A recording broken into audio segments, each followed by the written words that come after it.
Pemirsa, berburu oleh-oleh Lebaran khas Palembang, ribuan pemudik menyerbu sentral Kampung Pempek di 26 Ilir, Palembang.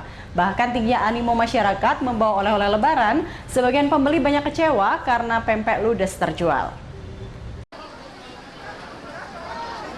Masih dalam suasana Lebaran, sejak pagi sentral Kampung Pempek di 26 Ilir, Talang Semut, Bukit Kecil, Palembang ramai dipadati pengunjung.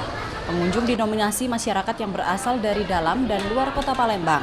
Mereka memenuhi pasar 26 Ilir untuk membeli makanan khas kota Palembang, tempe, dan kerupuk.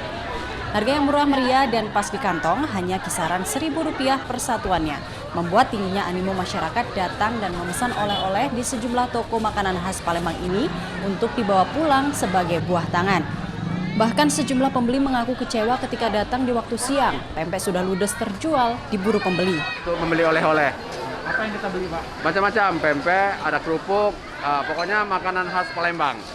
Biar kita puas. Dari mana, Pak? Hah? Kita dari mana? Dari ada yang Jakarta, Depok. Ya kan seleranya kan kalau kita pulang ke Palembang itu oleh-olehnya pempek sama kerupuk.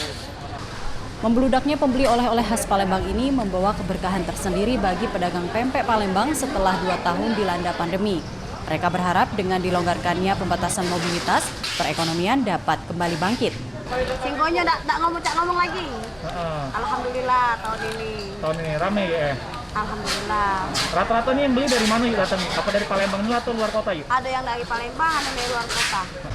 Dari Palembang, Muhammad Riza Fahlevi, iNews melaporkan.